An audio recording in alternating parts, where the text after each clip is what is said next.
They called her the Invisible Woman. For 20 years, she stood silently beside him, fixing his tie, raising his children, and smiling for the cameras while he took credit for an empire she built. But silence isn't always weakness. Sometimes it's just the calm before the storm, when a billionaire's arrogance leads him to bring his mistress to their anniversary gala and lets her humiliate his wife in front of New York's elite. He forgets one crucial detail. He might wear the crown, but she owns the kingdom. Watch what happens when the quiet wife signs a single document that leaves an entire room gasping for air. This is the story of how Victoria Sterling didn't just get even. She took everything. The chandeliers inside the grand ballroom of the Pierre Hotel on Fifth Avenue didn't just sparkle. They seemed to judge. It was a Tuesday night in late October, the kind of crisp New York evening where the air smelled of roasted chestnuts and exhaust fumes, but inside, the air smelled only of expensive perfume and old money. Victoria Sterling sat alone at table 1. It was the prime table, the center of gravity for the entire tech-forward charity gala, an event designed to celebrate the upcoming merger between Sterling Dynamics and the massive global conglomerate Kincaid Industries. At 45, Victoria possessed a beauty that was often overlooked by those dazzled by flashier things. She wore a midnight blue velvet gown by Oscar de la Renta, high-necked and long-sleeved, elegant but conservative. Her hair, a chestnut shade beginning to show dignified streaks of silver, was pulled back into a severe chignon. She sipped her sparkling water, watching the room fill up. She was Mrs. Bradford Sterling. To the world, she was the housewife who got lucky, the woman who married Bradford right before his first tech startup exploded in the early 2000s. The narrative in Forbes and the Wall Street Journal was always the same. Bradford was the visionary, the genius, the shark. Victoria was the support system, the one who managed the home fronts in the Hamptons and Aspen, so Brad could conquer the world. Victoria checked her watch, a vintage Cartier tank that had belonged to her grandfather. It was 7:15 p.m. Brad was 45 minutes late. Mrs. Sterling. Victoria looked up to see Marcus Kincaid standing there. He was the CEO of Kincaid Industries, the man Brad was desperate to impress. If the contract was signed tonight, Sterling Dynamics would triple in value overnight. "Marcus," Victoria said, offering a practiced, warm smile. "Please, sit. Brad should be here momentarily. He mentioned a last-minute conference call with the Singapore team." Marcus sat, smoothing his tuxedo jacket. He was a sharp man, observant. He looked at the empty chair beside Victoria. "He's cutting it close, Victoria. The press is already setting up the cameras for the signing ceremony at 9. If this merger is going to happen, I need to know the leadership is stable." "Brad is nothing, if not dramatic with his entrances," Victoria said smoothly, covering for her husband as she had done for 2 decades. "But he is reliable where it counts, Marcus. The intellectual property rights for the new microchip architecture are fully secured. I reviewed the final addendums myself this morning." Marcus raised an eyebrow. "You reviewed them?" Victoria took a sip of water. "I like to stay informed." She didn't tell him that she hadn't just reviewed them. She had drafted the original patent filings 20 years ago. She didn't tell him that Sterling Dynamics was a shell company, a brand name. The actual assets, the patents, the real estate, the server farms, were held by a quiet, private trust called the VAS Trust. VAS stood for Victoria and Sterling. Bradford knew this, of course, but over the years, as his ego swelled with magazine covers and television interviews, he had conveniently forgotten who actually held the keys to the castle. He had started to believe his own myth, that he was the king, and she was just a passenger. "Well," Marcus said, checking his phone. I hope he arrives soon. Rumor has it he's been distracted lately. Victoria's expression didn't change, though her stomach tightened. She knew what distracted meant. It meant Chantel. Chantel was 23. She was an influencer with 2 million followers who posted photos of herself on yachts that Victoria paid for. Brad had been seeing her for 6 months. He wasn't even subtle about it anymore. There were credit card charges for jewelry from chaotic brands Victoria wouldn't be caught dead wearing, and weekend trips to Miami disguised as investor meetings. Victoria had tolerated it. She had tolerated it because of the children, twins now away at university, and because, frankly, she was tired. Divorce was messy. It required energy she wasn't sure she had. She was content to live her separate life, run the charitable arm of the company, and let Brad play the big man. But tonight was different. Tonight was the Kincaid merger. It was the culmination of 10 years of Victoria's strategic planning. She needed Brad to show up, look the part of the devoted husband and brilliant CEO, sign the papers, and secure their children's legacy. He'll be here, Victoria said, her voice steady. Just then, a hush fell over the room. It started at the grand double doors and rippled inward like a wave of silence crashing against the shore of chatter. Marcus turned. Victoria froze. Bradford Sterling had arrived. But he wasn't alone. Bradford Sterling looked every inch the billionaire playboy. He was wearing a custom Tom Ford tuxedo that fit his broad shoulders perfectly, his hair gelled back, a blinding smile plastered on his face. He walked with the swagger of a man who owned the room. Linked on his arm was not a business associate. It wasn't his lawyer. It was Chantel. She was wearing a dress that left very little to the imagination. A sheer, sparkling red number that looked more appropriate for a Las Vegas nightclub than a black tie business gala. It was slashed to the hip and plunged to the navel. She was beautiful, undeniably, but it was a loud, aggressive beauty. She was chewing gum, snapping it softly as she scanned the room, looking for cameras. The silence in the room was deafening. Every head turned. The board members of Sterling Dynamics looked horrified. The investors from Kincaid Industries looked confused. Victoria felt a cold numbness spread from her fingertips up her arms. This wasn't just an affair anymore. This was a declaration of war. Bringing a mistress to the company's most important business dinner? It was professional suicide. It was a public slap in the face to Victoria. Bradford spotted table 1. He waved at Marcus Kincaid as if nothing were wrong, guiding Chantel through the tables. He didn't look ashamed. He looked proud. "Sorry we're late," Brad boomed, his voice carrying over the silent room. Traffic on the bridge was a nightmare, and Chantel here had a wardrobe malfunction we had to fix. He laughed. No one else did. Brad pulled out a chair, not for Victoria, but for Chantel, placing her right between himself and Marcus Kincaid. "Marcus," Brad said, reaching across Chantel to shake the CEO's hand. "Good to see you. You remember Chantel? She's doing the social media for the launch." Marcus looked at Chantel, then at Victoria. His face was unreadable, a mask of corporate stoicism. "I don't believe we've met properly." "Hi," Chantel said, popping her gum again. She didn't offer a hand. She looked at Victoria, sitting on the other side of Brad. Her eyes narrowed with a smirk that was pure malice. "Oh, hi, Mrs. Sterling.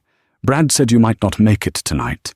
He said your back was acting up again, or was it a migraine? You know, old age things." The insult hung in the air, toxic and heavy. Victoria slowly set her water glass down. She didn't look at Chantel. She looked at her husband.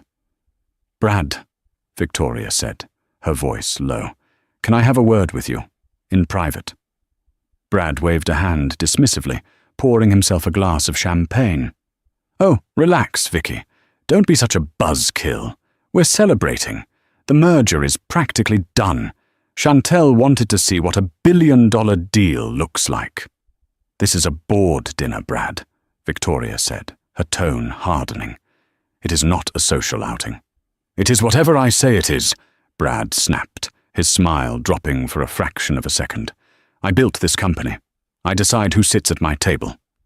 He turned his back on her, focusing his attention on Marcus. "So, Marcus, the valuation numbers. I was thinking, once we sign, we should look into rebranding the Asian division. Chantel had some great ideas about using TikTok for the marketing." Marcus Kincaid looked at Brad as if he had grown a second head. "Brad, we are talking about military-grade microchip architecture. I don't think TikTok is our demographic." "You have to adapt or die, Marcus." Brad laughed, slapping Marcus on the shoulder. Victoria sat there, essentially invisible. The waiters began to serve the first course, a lobster bisque. She watched as Chantel picked up the wrong spoon, loudly slurping the soup while texting on her phone with her free hand. The whispers in the room were growing louder.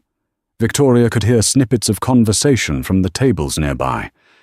"Can you believe he brought her? Look at poor Victoria. Does he want to tank the stock price before the deal is even signed?" Victoria closed her eyes for a brief second. She took a deep breath. She had given him 20 years. She had given him the patents. She had given him the connections. She had let him play king. And he had brought a court jester to mock her in her own court. She opened her eyes. The sadness was gone. It was replaced by a cold, sharp clarity.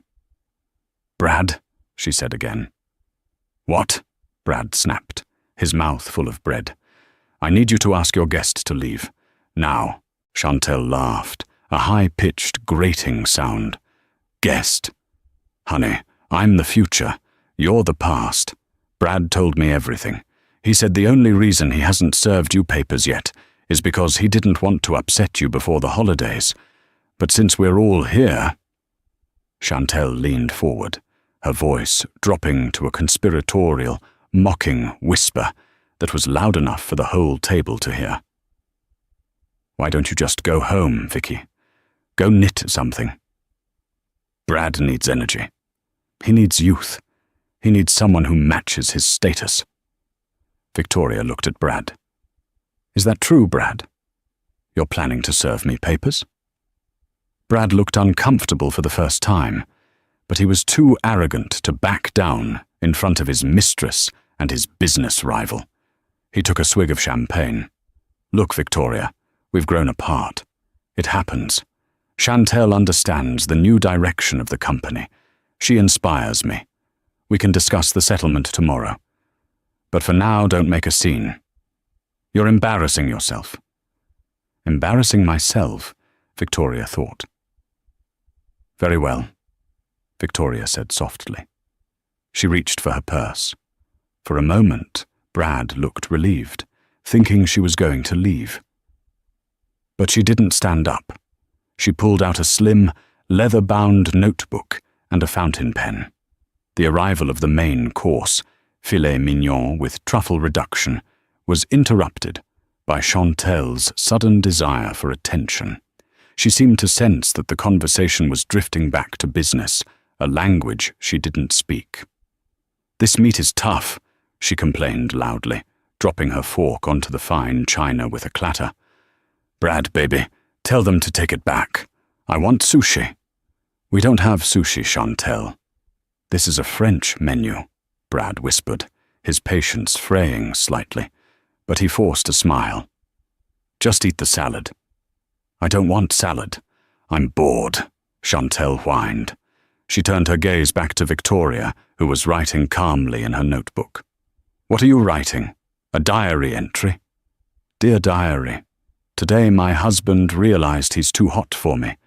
Chantel grabbed a glass of red wine, a 1982 Chateau Margaux that cost more than her car, and gestured wildly. You know, you should really dress more alive. That blue makes you look like a funeral drape." "It's Oscar de la Renta," Victoria said, without looking up, continuing to write. "It's boring," Chantel scoffed. Then it happened. Whether it was accidental or a calculated move to force a reaction, no one knew for sure. But as Chantel swung her arm back, the oversized goblet of red wine tipped. A dark crimson wave splashed across the table. It missed Brad. It missed Marcus. It landed squarely on Victoria.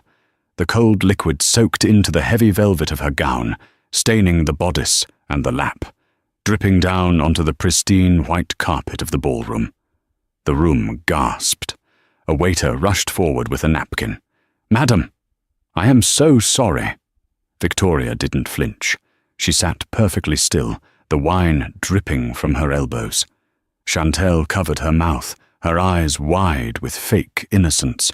"Oops, oh my God, I am so clumsy. But honestly, Vicky, that dress was ugly anyway. I did you a favor." Brad didn't ask if Victoria was okay. He didn't yell at Chantel. He looked at the stain, then looked at his watch. "For God's sake," Brad hissed at Victoria. "Now you have to go. You can't sit there looking like a crime scene. Go to the hotel room, change, or just go home. We have the signing in 20 minutes. He turned to Marcus, laughing nervously. "Women, right? Always some drama. Anyway, back to the equity split." Victoria slowly pushed her chair back. The sound of the chair legs scraping against the floor was the only sound in the room. She stood up. The wine dripped from her dress, but she stood with the posture of a queen. She looked at the waiter. "Leave it." She looked at Chantel. "You enjoy that wine. It has a complex finish, a bit like my patience." Then she turned to Bradford. Her voice wasn't loud, but it projected to the back of the room. "You want me to go, Brad?" "Yes, go!" Brad waved her away like a fly. "And you want to sign the Kincaid merger? You're ready to sign the contract." "I am the CEO, Victoria. I am signing the contract. Stop wasting our time." "Okay," Victoria said. She closed her notebook with a sharp snap. She walked around the table. She didn't head for the exit. She headed for the stage. "Where is she going?" Chantel asked, looking confused. "Victoria," Brad hissed. "Get down from there." Victoria walked up the stairs to the small podium where the microphone was set up for the speeches later that evening. She tapped the microphone. Thump, thump. The sound echoed through the speakers, silencing the few people who were still whispering. "Good evening, everyone," Victoria said. Her voice was calm, melodic, and terrifyingly composed. "I apologize for the interruption, and for my appearance. As you can see, we've had a little spill." She looked down at Brad, who was now standing up, his face red with anger. "My husband, Bradford Sterling, has informed me that he wishes to sign the merger contract with Kincaid Industries tonight. He has also informed me, quite publicly, that he intends to divorce me to pursue a new future with his associate, Miss Chantel." The crowd murmured. Marcus Kincaid was watching Victoria intensely, his fork suspended halfway to his mouth. "However," Victoria continued, "there seems to be a slight administrative error that Bradford has overlooked in his excitement." She reached into her stained dress and pulled out a phone. She dialed a number and held the phone up to the microphone. It rang once, twice. "Hello? This is Sterling Legal," a voice answered on speaker. It was Mr. Henderson, the company's chief corporate counsel. "Henderson," Victoria said. "This is Victoria." "Mrs. Sterling, is everything all right?" "No, Henderson. It appears we have a breach of the morality clause in the primary trust agreement. Also, I am enacting Article 4, Section B of the Sterling Holdings Charter." Bradford froze. His face went pale. He knew those words. He hadn't heard them in 20 years, but he knew them. Article 4? Henderson's voice sounded shaky. Mrs. Sterling, that freezes all assets, that revokes the operational license of the subsidiary. Are you sure? I am sure, Victoria said, her eyes locked on Brad's. Effective immediately. Please revoke the signatory powers of the current CEO of Sterling Dynamics and cancel the lease on the headquarters. I believe the VAS Trust has other plans for that building. Understood. Initiating protocol now, Henderson said. Victoria hung up. She looked at the crowd. I am sorry to spoil the party, but unfortunately, there will be no merger tonight.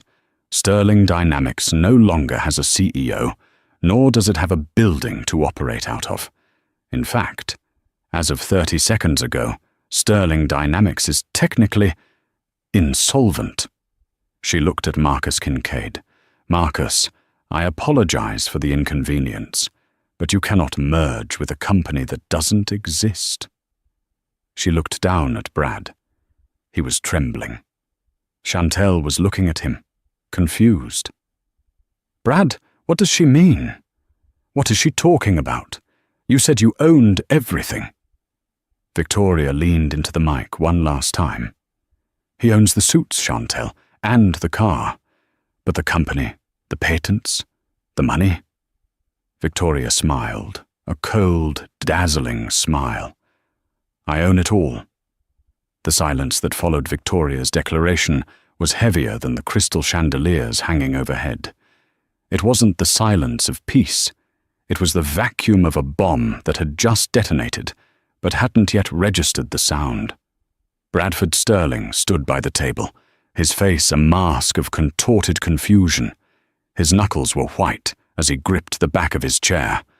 For a man who prided himself on controlling every room he entered, the sudden shift in gravity had left him reeling. You're lying, Brad choked out. His voice cracked, stripping away the polished CEO baritone he had cultivated for years.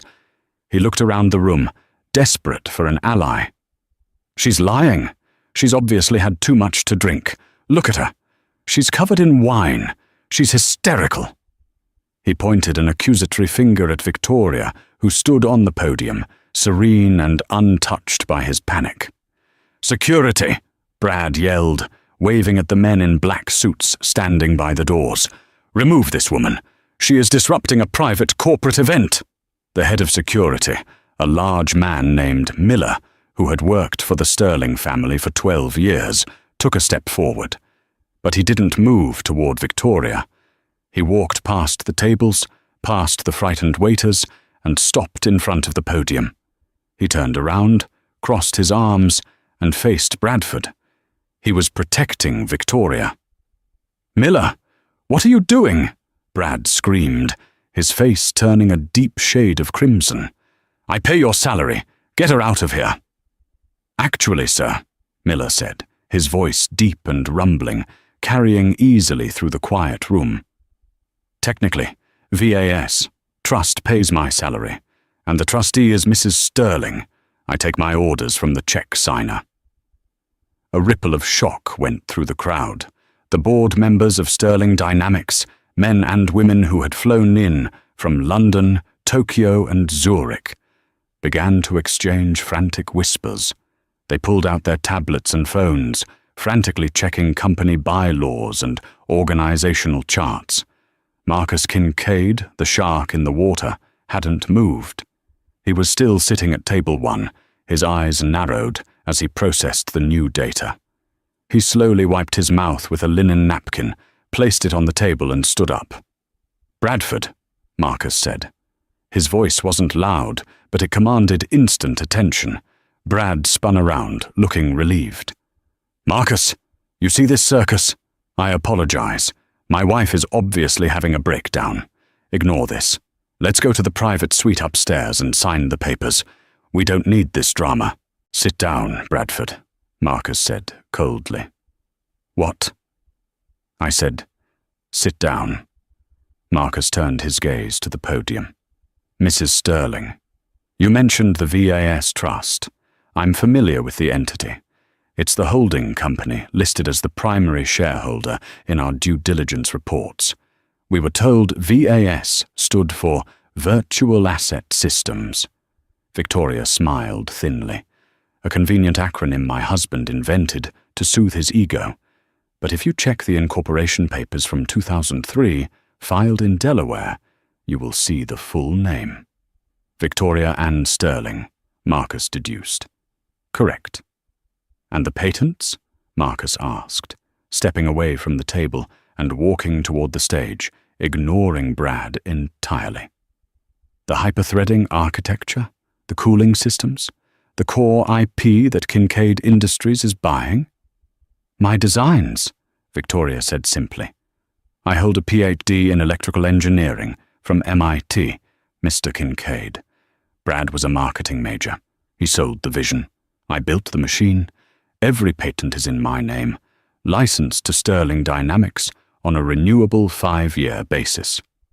She paused for effect, her eyes scanning the room. And as of tonight, I have chosen not to renew that license.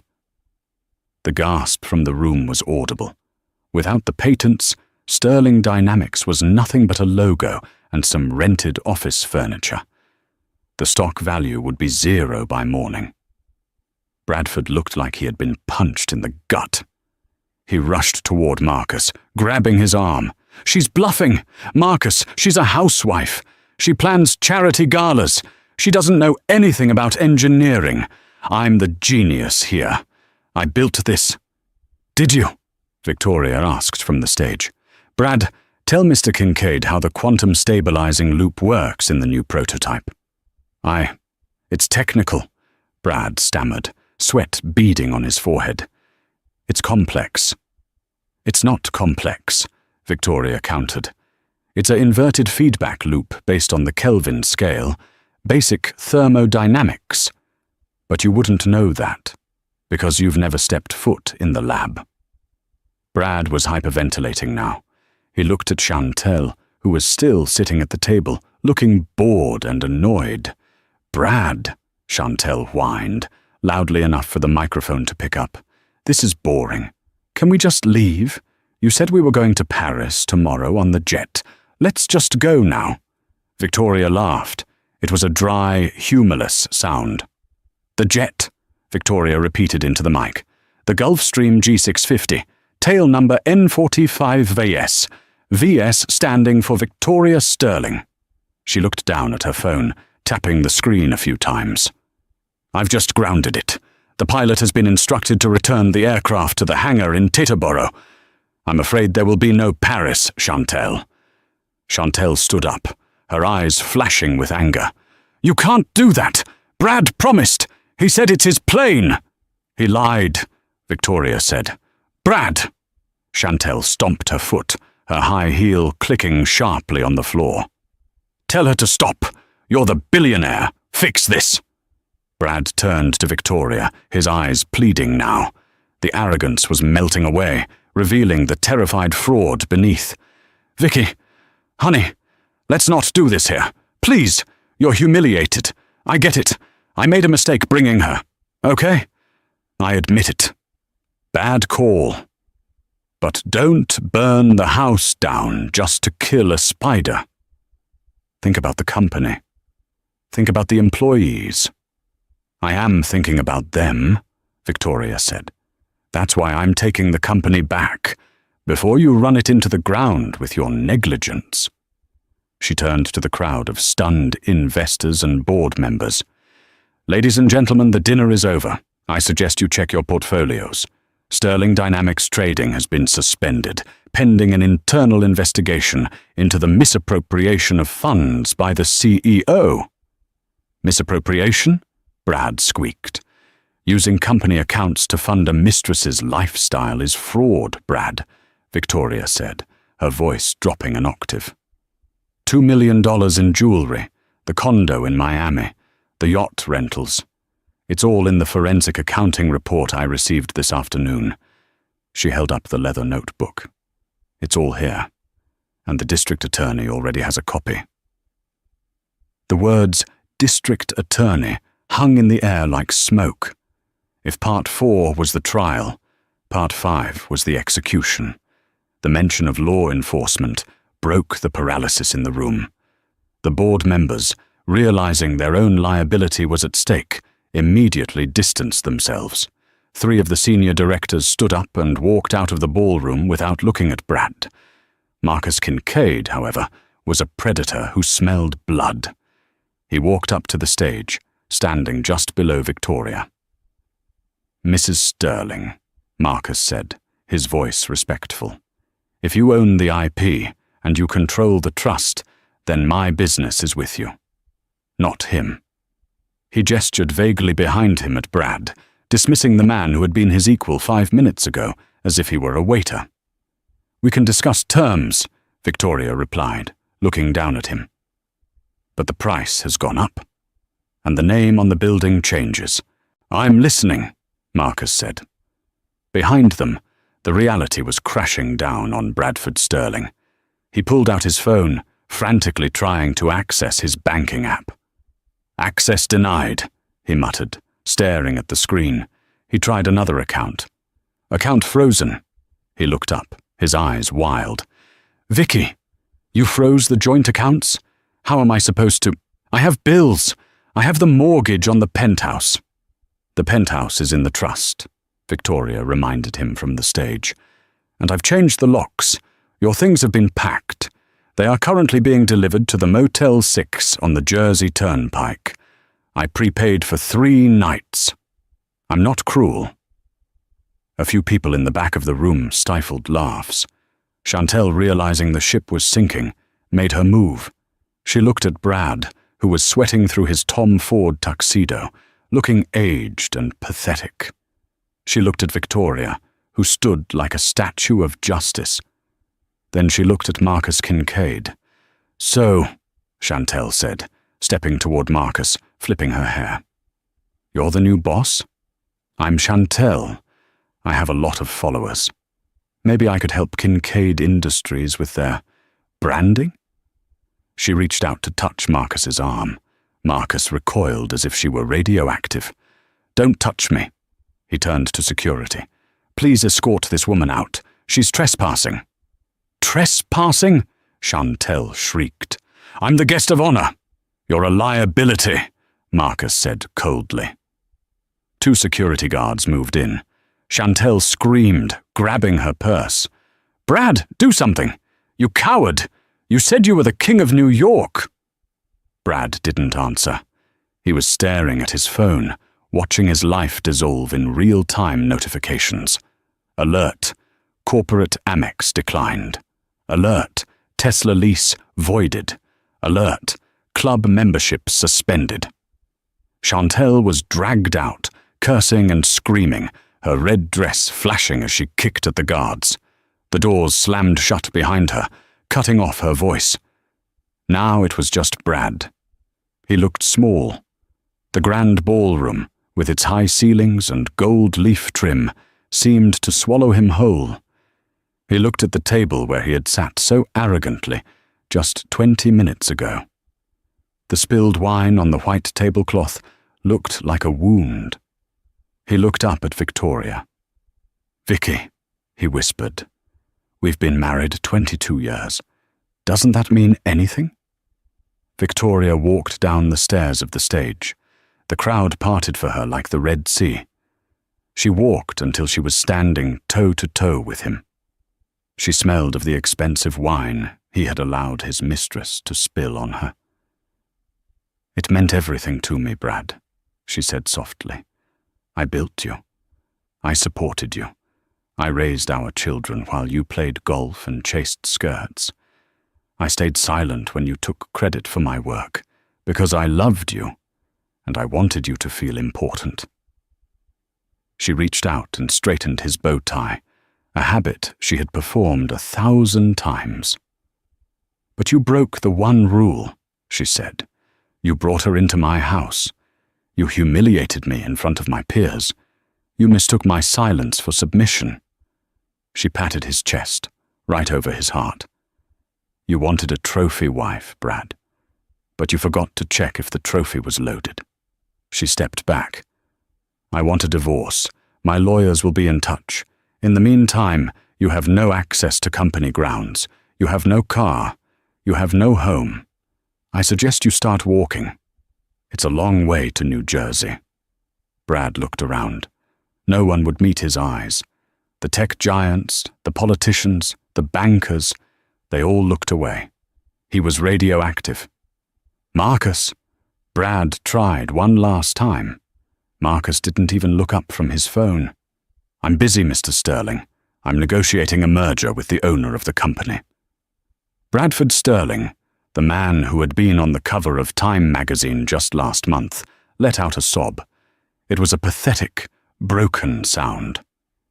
He turned and began the long walk to the exit. His shoulders were slumped, his gait shuffling. He didn't look like a billionaire anymore.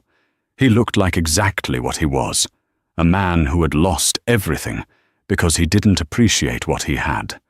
As the doors closed behind him, the room remained silent for a heartbeat.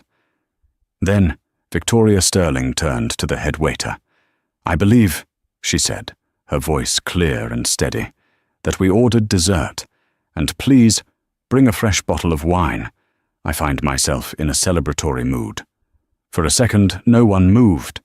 Then Marcus Kincaid began to clap. It started slow. Clap, clap, clap. Then the board members joined in. Then the investors. Then the waiters. Within 10 seconds, the entire ballroom was on its feet, giving a standing ovation to the woman in the wine-stained blue dress. Victoria didn't bow.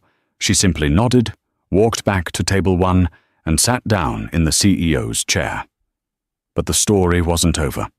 As the applause died down, a man in a grey suit entered the room from a side door. He wasn't a waiter. He wasn't a guest. He was carrying a briefcase, and he looked grim. He walked straight to Victoria's table. "Mrs. Sterling?" the man asked. "Yes?" "I'm Agent Reynolds, FBI, Financial Crimes Division," he said, flashing a badge. "We received your tip about the embezzlement. We're grateful. But there's a complication." Victoria frowned. "What complication?" "I gave you all the evidence on Bradford." "It's not about Bradford," the agent said, lowering his voice. "The forensic audit you sent over, it flagged something else. Something buried deep in the Kincaid Industries merger files." Victoria froze. She looked at Marcus Kincaid, who was sitting right next to her. Marcus had stopped smiling. His hand was slowly moving toward the steak knife on the table. "It seems," the agent continued, watching Marcus closely, "that Mr. Sterling wasn't the only one cooking the books. Kincaid Industries is a Ponzi scheme, and they were using this merger to cover up a $4 billion deficit." Victoria's eyes widened. She had just destroyed her husband to save her company, only to hand it over to a bigger monster. The twist had just twisted again. The atmosphere in the grand ballroom had shifted from a wedding reception to a crime thriller in the span of a single breath. The air was thick with tension, the kind that makes the hair on the back of your neck stand up. Marcus Kincaid, the titan of industry, the man whose face graced the cover of Fortune magazine as the visionary of the decade, sat frozen. His hand, which had been inching toward the serrated steak knife, hovered tremulously over the tablecloth. Agent Reynolds stepped closer, his hand resting instinctively near his holster inside his jacket. "Mr. Kincaid, keep your hands where I can see them." Marcus slowly retracted his hand. He looked at the FBI agent, then at the stunned crowd, and finally his gaze landed on Victoria. A slow, venomous smile spread across his face. It wasn't the smile of a defeated man. It was the smile of a gambler who had one card left to play. "You think you're clever, don't you, Victoria?" Marcus said, his voice smooth as silk, despite the impending doom. He picked up his wine glass and took a leisurely sip. "You took down your husband. Bravo. But you don't understand how the game is played at my level. "Enlighten me," Victoria said, crossing her arms. She didn't flinch. She stood her ground, the wine stain on her dress now looking less like a mess and more like battle armor. "Kincaid Industries isn't just a company," Marcus whispered, leaning in so only Victoria and the agent could hear, though the microphone on the podium picked up the ambient tension. "It's a systemic pillar. If you arrest me, if this news breaks tonight, the tech sector crashes. Your company, this VAS trust you're so proud of, will lose 40% of its value by morning. The panic will wipe you out too." He leaned back, looking satisfied. "So here is the deal. Agent Reynolds walks away. We sign the merger. I absorb your little company, bury the debt in the transition, and we both walk away billionaires. You get rid of Brad, and you get to keep your fortune, or you burn me, and you burn yourself." The room watched, breathless. They didn't hear the whisper, but they saw the negotiation. They saw the two titans locking horns. Victoria looked at Agent Reynolds. The agent looked ready to cuff Marcus, but he waited for Victoria's signal. It was highly irregular. But in this room, money was the real law, and Victoria held the checkbook. Victoria sighed. She walked over to the table and picked up the contract, the merger document that Brad had been so desperate to sign. She flipped through the pages, the crisp sound of paper echoing in the silence. "You make a compelling argument, Marcus," Victoria said loudly. "Mutual destruction is a powerful deterrent." Marcus smirked. "I knew you were a pragmatist." "However," Victoria continued, her voice hardening, "you made the same mistake Brad did. You assumed I only look at the surface."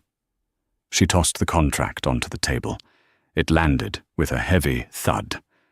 "I knew about the Ponzi scheme 3 months ago, Marcus."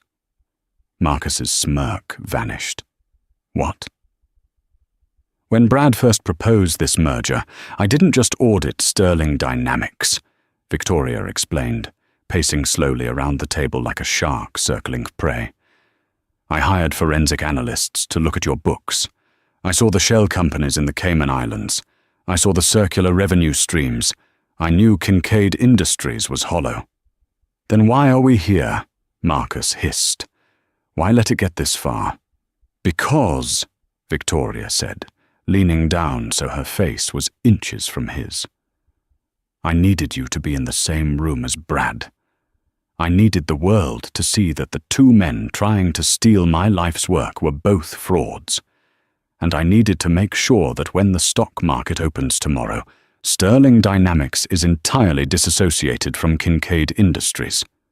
She stood up and turned to the crowd. "There will be no merger, not because of a spilled glass of wine, but because Sterling Dynamics does not do business with criminals." She looked at Agent Reynolds. "He's all yours, Agent." Marcus slammed his fists on the table, knocking over the crystal glasses. "You can't do this. Do you know who I am? I know senators. I know judges." "And now you'll know a federal jury," Agent Reynolds said. He signaled, and 3 other agents, who had been disguised as servers, dropped their trays and moved in. The sight was surreal. The billionaire CEO was hauled out of his chair, handcuffed in his tuxedo, and marched past the table where he had just been eating filet mignon. The cameras, which had been set up to record a historic signing, were now broadcasting a historic arrest live to the business news networks. As Marcus was dragged away, shouting obscenities, the room turned its attention back to the one person left standing, Victoria Sterling. She was alone at the center table. The husband was gone. The rival was gone. The mistress was gone. The board members of Sterling Dynamics, the ones who hadn't fled, looked at her with a mixture of fear and awe. One of them, a senior VP named Arthur Pendergast, cleared his throat and stepped forward. "Mrs. Sterling, Victoria," he stammered. "What happens now? The stock trading is suspended. The CEO is fired. The merger is dead. What do we tell the employees in the morning?" Victoria looked at him. She looked at the room full of panicked elites. "We tell them the truth, Arthur," she said calmly. "We tell them that the parasites have been removed." She walked back to the podium one last time. "Tomorrow morning at 8 a.m., there will be an emergency board meeting. I will be assuming the role of interim CEO. We are going to reprivatize the company. No more Wall Street games. No more celebrity executives. We go back to engineering. We go back to building things that work." She paused, looking at the wine stain on her dress. "And Arthur?" "Yes, Mom?" "Find a new cleaning service for the building and fire the old PR firm. I think we've had enough spin for one lifetime." Victoria stepped down from the stage. She picked up her clutch. She didn't look back at the wreckage of the dinner. She walked toward the exit, her head high. As she passed the security guard, Miller, he opened the door for her. "Car is waiting, Mrs. Sterling," Miller said with a genuine smile. "I had them bring the rolls, not the limo. Thought you might prefer to drive yourself." Victoria smiled, a real, warm smile for the first time that night. "Thank you, Miller. You know me too well." 3 months later, the rain in New Jersey was not like the rain in Manhattan. In the city, rain against the windows of a penthouse sounded like jazz, rhythmic, distant, atmospheric. Here, off exit 13 of the turnpike, the rain sounded like gravel being thrown against cheap aluminum siding. It was a relentless, aggressive drumming that made sleep impossible. Bradford Sterling sat on the edge of the sagging mattress in room 14 of the Sleepy's motel. The room smelled of stale cigarette smoke, lemon-scented industrial cleaner, and despair.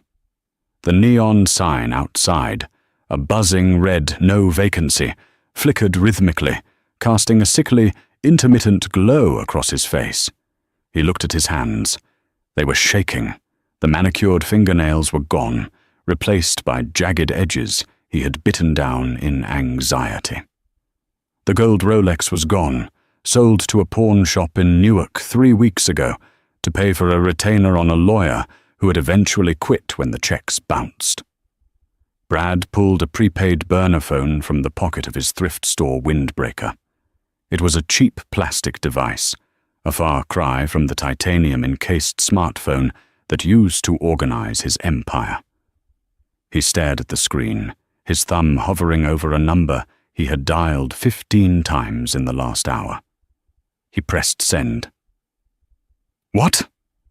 The voice on the other end was sharp, impatient. Background noise, clinking glasses, loud bass music filtered through the speaker. "Chantel?" Brad's voice was raspy. He had developed a persistent cough from the drafty motel window, and he couldn't afford a prescription. "It's me. Don't hang up, please." "Oh my God," Chantel groaned.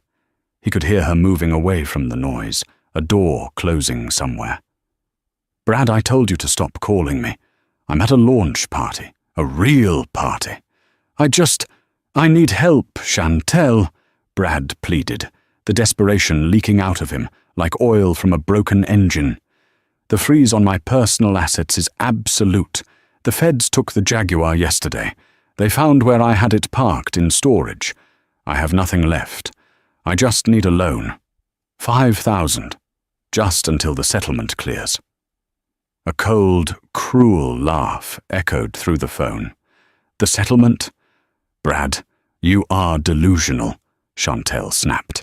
"My lawyer told me everything. You're looking at indictment for fraud, embezzlement, and conspiracy. There is no settlement. There is only prison." "But I did it for us," Brad shouted, standing up and pacing the small, cramped room.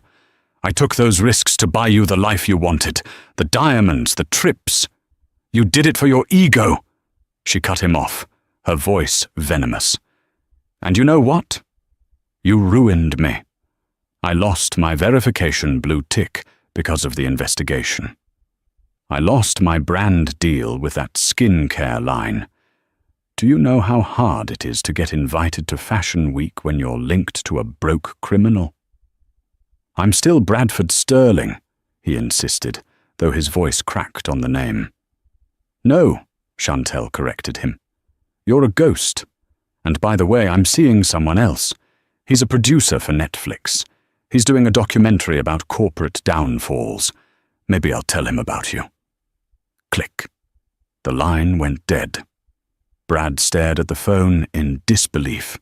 A scream built up in his throat, a primal sound of rage and loss, and he hurled the phone across the room. It smashed against the wall, the plastic casing shattering, the battery skittering under the radiator. Silence returned to the room, save for the buzzing neon sign. He couldn't stay here. The walls were closing in.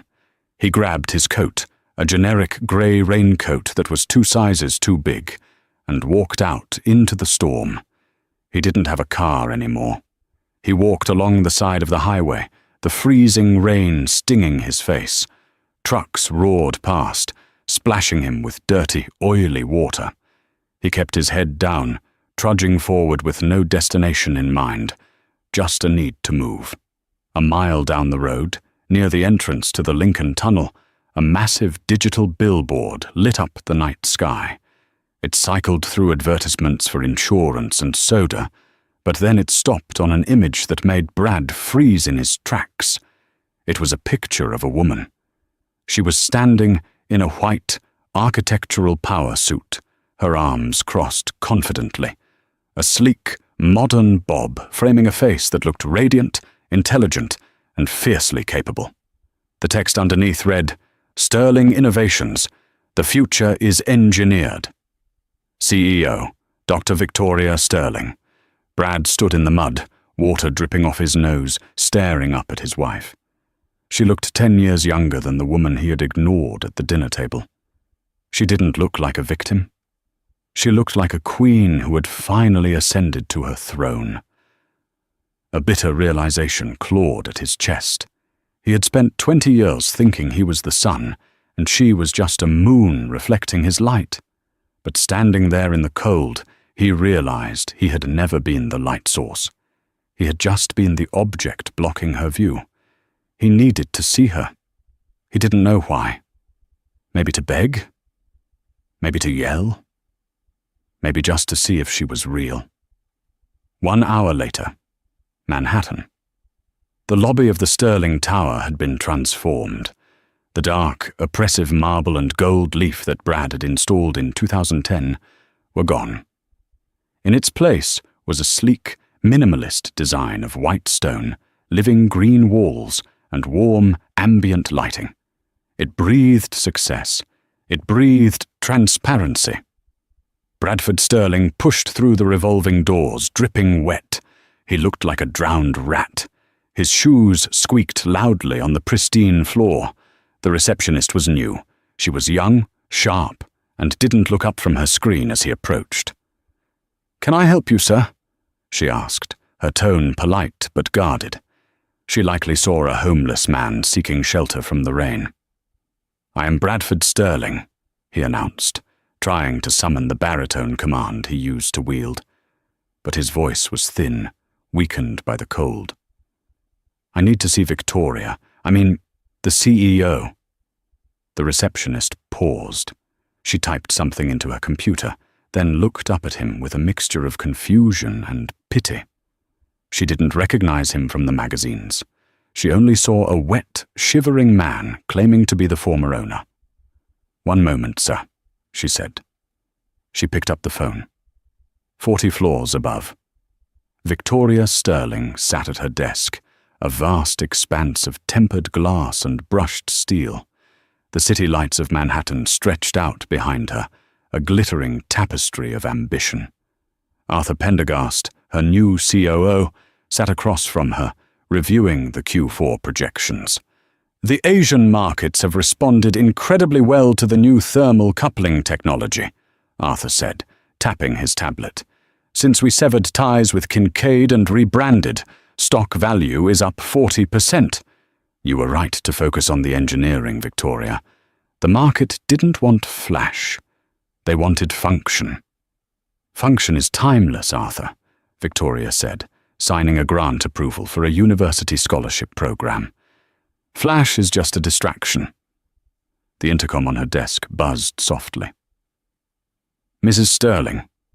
The receptionist's voice filled the quiet, efficient office. Yes, Sarah? I have Mr. Bradford Sterling in the lobby. He says it is an emergency.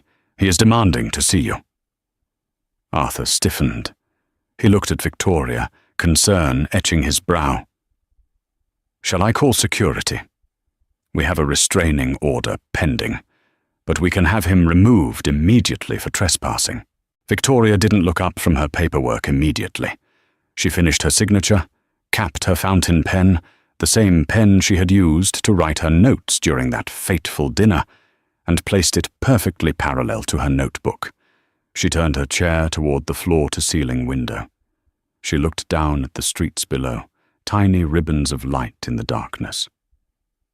How does he look? Victoria asked the intercom. There was a pause. He looks unwell, Ma'am. He's soaked through. He's shivering. Victoria closed her eyes for a brief second. Memories washed over her. Not of the betrayal, but of the early days. The days before the money corrupted him, when they were just two students eating instant noodles and dreaming of the future. She didn't hate him anymore. Hate required energy. What she felt now was a distant, hollow pity. No, Arthur, Victoria said softly. Don't have him removed. You want to bring him up? Arthur asked, shocked. Absolutely not, Victoria replied, turning back to the desk. Her eyes were clear, devoid of malice, but firm as steel. He doesn't belong on this floor. This floor is for people who work. She pressed the intercom button. Sarah? Yes, Mrs. Sterling? Tell Mr. Sterling that I am currently in a meeting with our investors and cannot be disturbed. Tell him that if he has legal matters to discuss, he can contact the firm of Heavy, Weighty and Stone. Understood, Ma'am. I'll send him away. Wait, Victoria added. She glanced at the coat rack in the corner of her office. It's pouring outside, isn't it? Yes, it's a torrential downpour. Give him an umbrella, Victoria said. Give him one of the company umbrellas from the guest closet, the black ones with the new logo. Arthur looked at her, confused. Just an umbrella? Victoria offered a small, sad smile. He hates the rain, Arthur. He always complained that it ruined his Italian loafers. Let's not be cruel. Back in the lobby, Bradford stood by the security desk, his heart pounding. He watched the receptionist hang up the phone. He straightened his spine, preparing to be summoned up to the penthouse. He was ready to beg, ready to promise her anything if she would just stop the legal hounds, just give him a small allowance, just let him back into the warmth. The receptionist walked around the desk. She was carrying a long, sleek black umbrella. She stopped in front of him. She didn't invite him in. She extended the umbrella.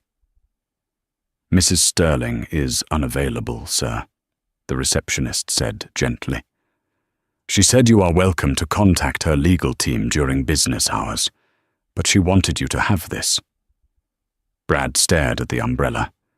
He took it. His hands were numb. She won't see me, he whispered. No, sir. Please, you'll have to clear the lobby. We're locking the main doors in 5 minutes.